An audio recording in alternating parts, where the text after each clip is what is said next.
রাত ৩টায় হঠাৎ মসজিদের মাইক থেকে আওয়াজ এলো, নামাজ পড়ো, ওরা চলে এসেছে। রাফি জানলা খুলে বাইরে তাকালো।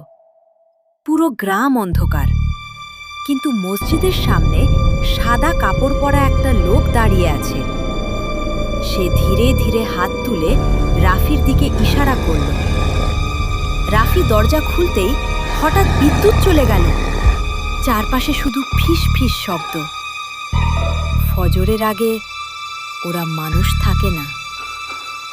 ভয়ে কাঁপতে কাঁপতে রাফি আবার জানলার দিকে তাকালো, কিন্তু এবার মসজিদের সামনে দাঁড়ানো লোকটার মুখ ছিল না।